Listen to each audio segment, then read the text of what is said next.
Nevada is a place where distance can lie to you. In the day, its heat shimmer and pale horizons. Mountains that look close until you drive toward them for an hour and they don't get any bigger. At night, it's the opposite. A sky so clean it feels staged. Stars sharp enough to make you forget you're standing on Earth. And darkness that makes small lights look important. Hi, I'm Kat. This is You Can Ignore Me, a kind of quiet corner on the internet where we talk about strange stories and mysteries in a way that's not stressful. So if you're folding laundry, scrolling, or you're already in bed and you just want something you don't have to fully pay attention to, you're in the right place. Tonight we're talking about Area 51.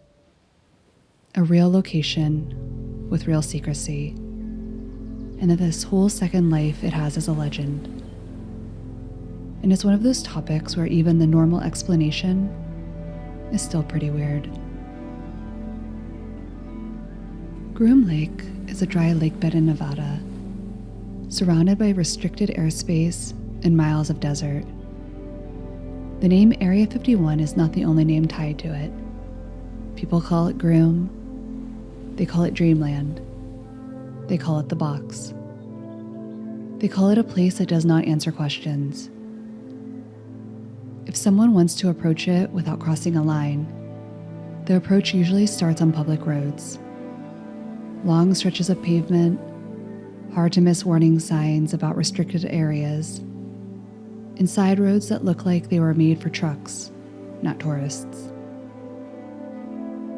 The route is part navigation and part tradition. People repeat directions from memory and from one another. There is a small town that shows up again and again in these stories, Rachel, Nevada. It is a dot on the map with a bar, a few homes, and a role in a much larger narrative. In the 1990s and onward, Rachel became a staging area for watchers.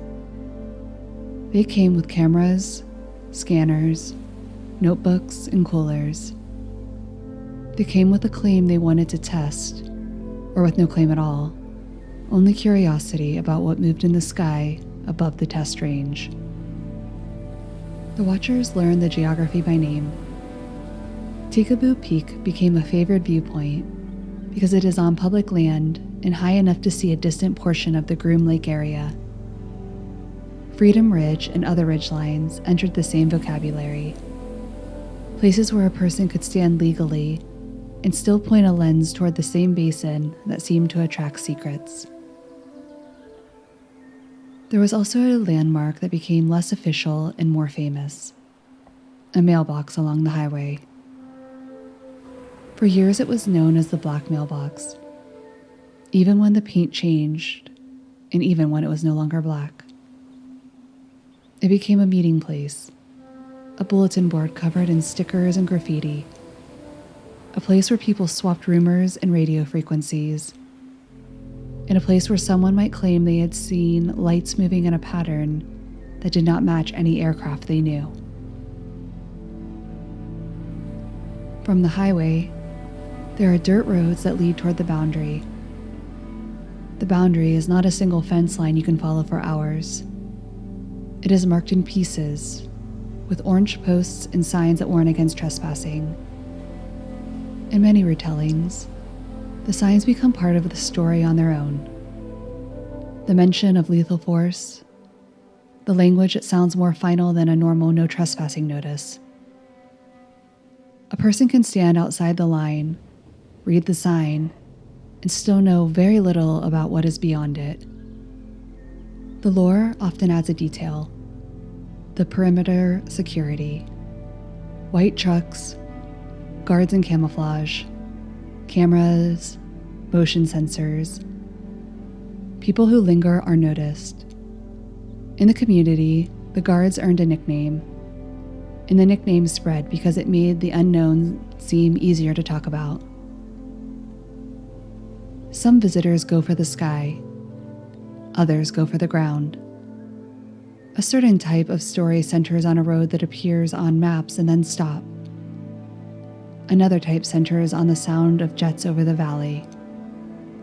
Another centers on the idea that somewhere out there, hidden in plain sight, is an entrance that looks like a hangar door and leads into a mountain.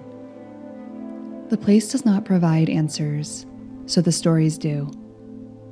And the stories have their own landmarks, with their own sense of distance, their own rules for what counts as evidence. A blurry light can become a chapter. A rumor can become a trail. A single name can become a whole era. This retelling follows the lore the way it is told inside the community, as a stack of accounts, documents, interviews, and secondhand details. Some parts are treated as personal testimony. Some are treated as hoaxes. Some are treated as deliberate disinformation. Many are treated as open questions. The important point is not whether every claim is true. The important point is what the claims are, how they connect, and why certain details keep returning. Area 51 did not start as a UFO story. The UFO story arrived later and attached itself to the most secret place it could find. The modern flying saucer era is often dated to 1947, when reports of strange aerial objects started to circulate at a national scale. In the same year, an event near Roswell, New Mexico, entered the record as one thing and later returned as another. In official form, it became a balloon story. In later folklore, it became a crash story. Then a recovery story, then a body story, then a technology story. Roswell is not Area 51. The desert around Roswell is not Groom Lake. But in the lore, they are linked by transport routes and by the concept of a pipeline. The idea that something is recovered in one place and moved to another place where it can be locked away and studied. The pipeline theory shows up in many versions. Sometimes the destination is Wright-Patterson Air Force Base in the old legend of Hangar 18. Sometimes the destination is a laboratory. Sometimes the destination is somewhere in Nevada. Once Area 51 became a known name, the pipeline began to point there by default. There is also a reason the name fits. The 1950s and 1960s produced an American pattern: public sightings, official denial, and long-term secrecy. In UFO circles, this is where committee appears. Sometimes the committees have real names connected to official investigations. Sometimes they have names that show up only in leaked documents and whispered conversations. In the lore, a small set of themes form early and then repeat for decades. A recovered craft, a small group that controls knowledge, a decision that the public cannot be told, a program that studies propulsion, materials, and biology, an agreement or treaty that explains ongoing secrecy, a second program that manages messaging, confusion, and ridicule. Those themes do not require a specific location. They require a location that can absorb them. Area 51 becomes that location later, once the public learns enough to give the place a shape. By the time Area 51 becomes a household name, Groom Lake already has a reputation. A place connected to projects that do not appear on normal schedules and do not get normal press releases. This matters to the lore because the UFO community does not build its stories in a vacuum. It builds on signals. A restricted airspace block over the desert is a signal. A facility that does not show up in the way other facilities show up is a signal. A stream of unmarked commuter jets that do not list their destinations is a signal. The watchers take those signals and build narratives around them. One of the oldest arguments in the lore is simple. If the government can keep one secret here, it can keep a bigger secret here. That argument does not prove anything about aliens. It creates a stage where aliens can be placed without immediate contradiction. This is also where the unfamiliar aircraft factors enter the UFO story. In many decades, people saw things that did not match commercial airliners and did not behave like small private planes. In some cases, those sightings later lined up with known test programs. In other cases, they did not line up with anything the public could name. That mismatch is a key ingredient in the Area 51 legend.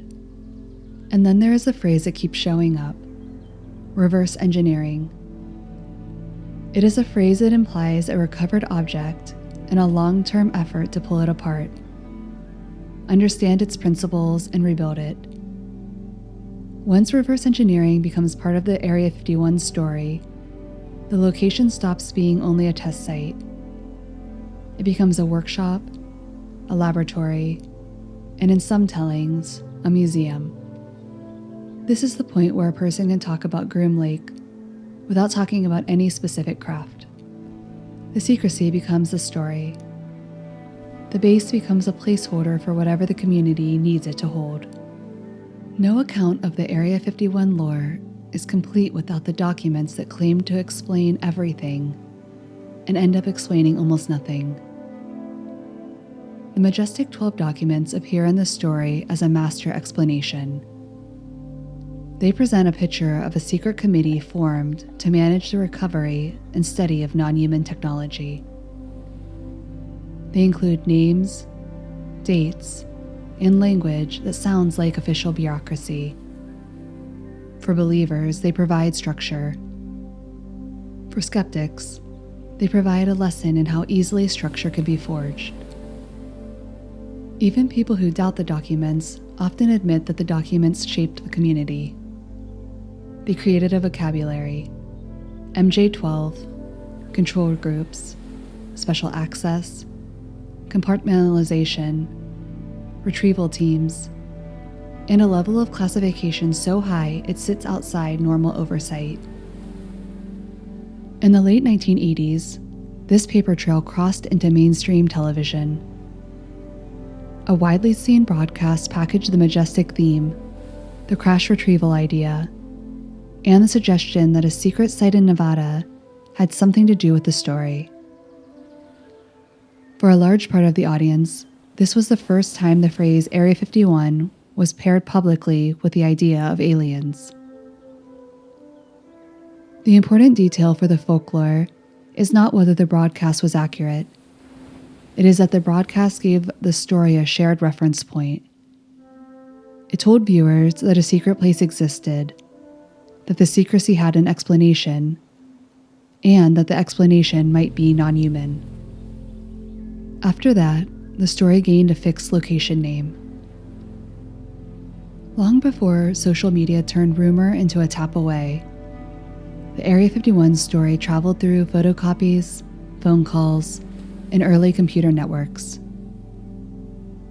One name sits near the center of that network: John Lear. Lear was known publicly as an aviator. In the lore, he becomes something else as well: a distributor of claims. In the late 1980s, he circulated a document on early bulletin boards that read like an inside briefing and a warning at the same time. The Lear document did not focus on Groom Lake alone. It spread the story across the country and across decades. It claimed that a hidden group had managed UFO information since the middle of the 20th century. It claimed that crashes had occurred, that recoveries had taken place, and that a committee existed to manage it all. It linked UFOs to abductions, implants, cattle mutilations, and a hidden underground base story that was already circulating in the Southwest. Lear's writing style mattered as much as the content. It was direct. It named names.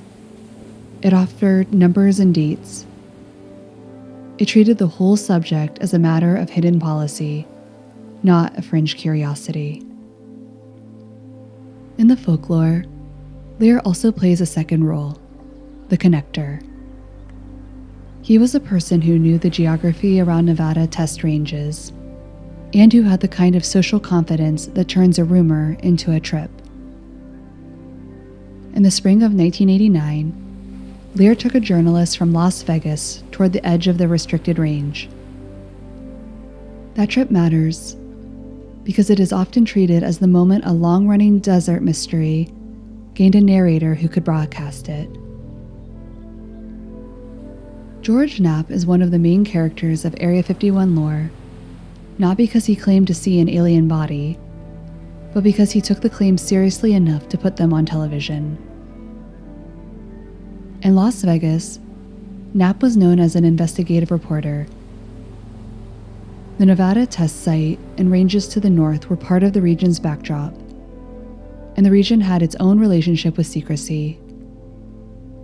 Nuclear tests in earlier decades, restricted zones, warnings about roads, and a patch of airspace that did not behave like normal airspace. Knapp's entry into the Area 51 story is sometimes told as a simple journalistic beat. A tip, a source, a secret location.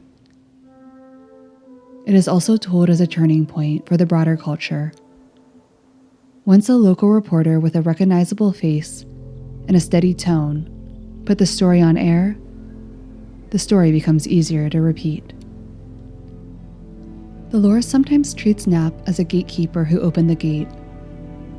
It sometimes treats him as a carrier who spread something he could not verify. His role shifts depending on who is telling the story. What does not shift is that he helped fix the basic outline of the Area 51 alien narrative in the public imagination. In the community's retellings, Knapp's broadcast created a before and after line. Before, Groom Lake is a distant, unnamed place beyond a restricted boundary. After, there is an alleged inside witness, a named secondary site, and a claim that the government is holding a craft that did not originate on Earth. The name that follows Lear and Knapp is Bob Lazar. In May of 1989, Lazar appeared on television in a way that signaled risk and secrecy. His face was hidden. He used a pseudonym. He claimed he had worked at a site connected to Area 51, a place he called S4, near Papoose Lake, to the south of the main Groom Lake facility. Lazar's claim was simple in its headline form and complex in its details. He said the government had recovered flying saucers. He said they were kept in hangars built into the side of a mountain. He said his job was to help reverse engineer the propulsion system. The story had immediate hooks. A hidden site with a short code name. A number of craft stored side by side. A scientist contractor role that sounded plausible to an audience that knew contractors existed. A sense of danger attached to speaking out. There was also a detail that became central to the mythology. Lazar said he had seen flight tests of these craft. In some versions, he described a craft rising and moving in a way that did not match conventional jets. In the community, this detail turned his story into something that could be checked. If someone could go to the right ridge on the right night, they might see the same lights. The story quickly gained a ritual. People began to drive out toward the range at night. They parked in clusters. They watched distant airspace. They tried to match what they saw to what Lazar claimed. They tried to catch a moment where the sky would supply a proof that the ground refused to provide. Lazar's supporters treated these trips as fieldwork. His critics treated them as a mix of normal test flights and expectation-driven interpretation. Either way, the trips kept happening, and the act of watching became part of the story itself. The S4 claim also set a pattern the lore would use again and again. When someone asked why the main base did not show evidence of flying saucers, the story shifted to a second base.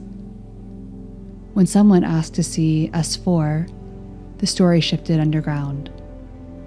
When someone asked why no one could prove it, the story shifted to intimidation, secrecy oaths, and threats. A story that can move like that does not collapse easily. It reconfigures.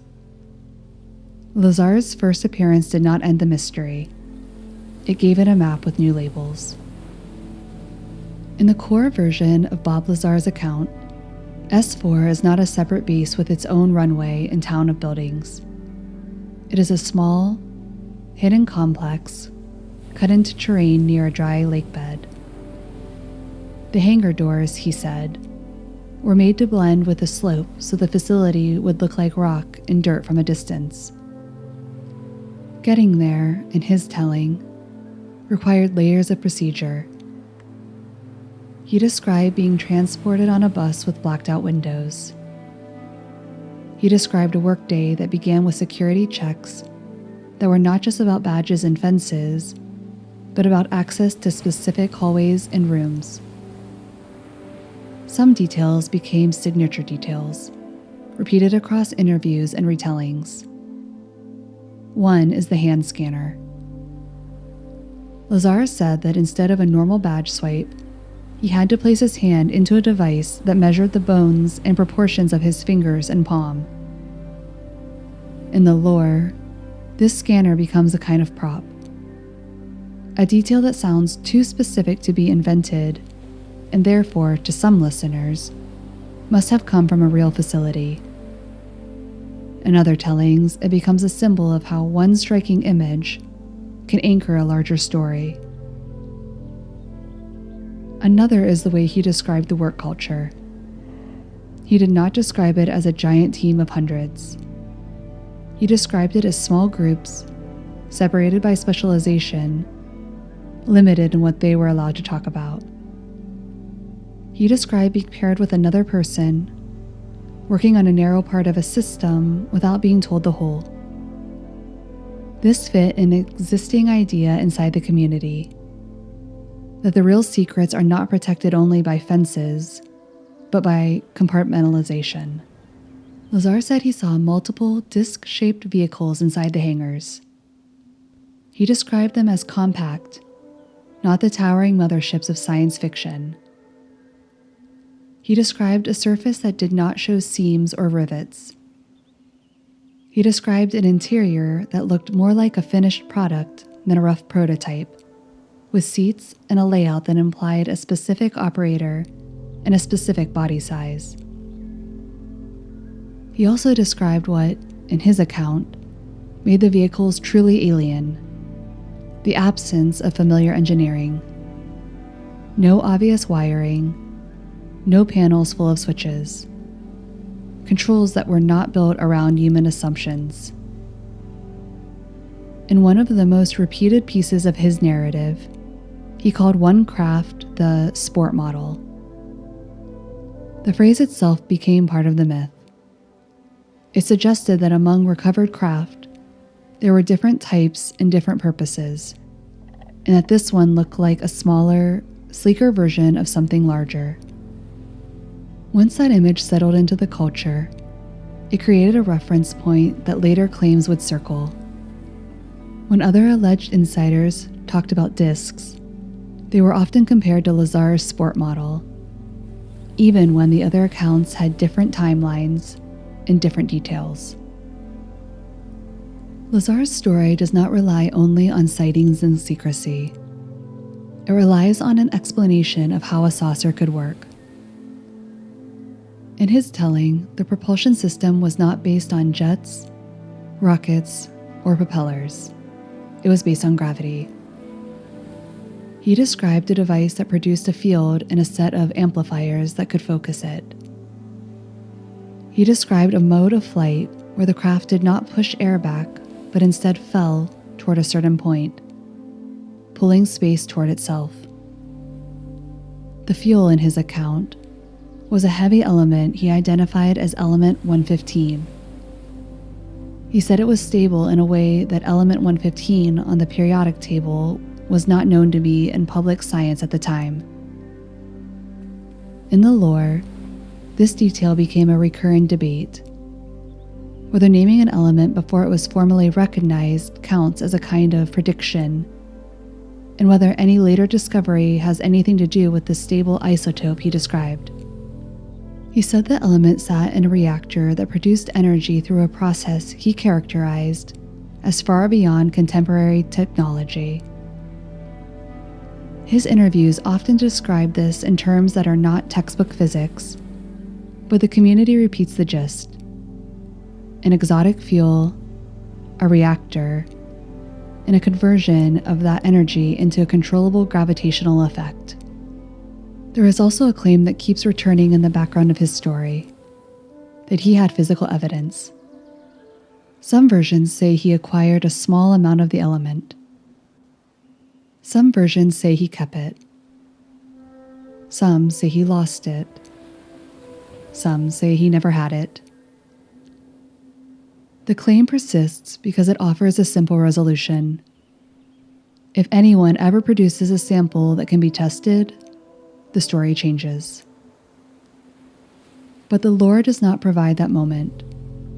Instead, it provides another kind of evidence, narrative detail. Lazar described briefings.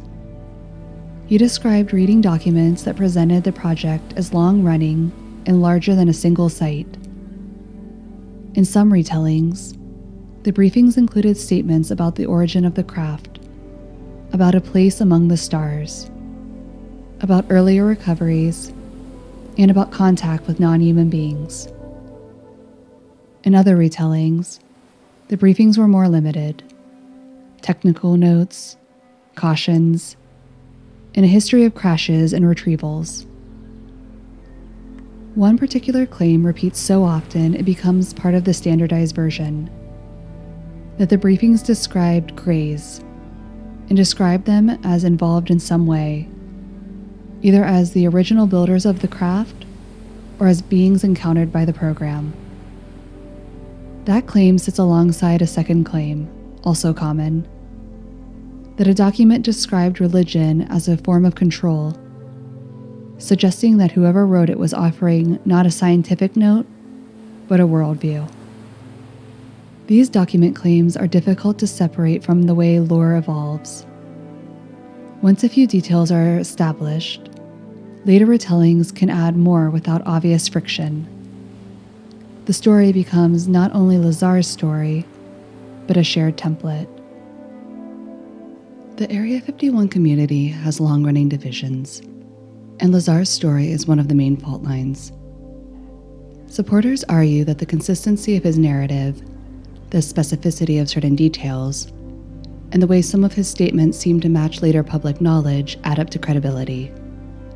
They also argue that gaps in his biography can be explained by intimidation or record manipulation, and that the very nature of a deep black program is to erase traces of its workforce.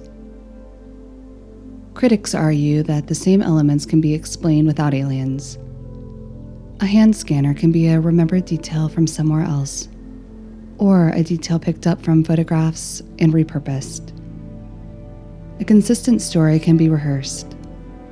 The gaps in his education claims and employment history, in the critic's view, are not evidence of erasure, but evidence that the resume was inflated. These arguments are not new. They were present early, and they became part of the lore almost as quickly as the original claim.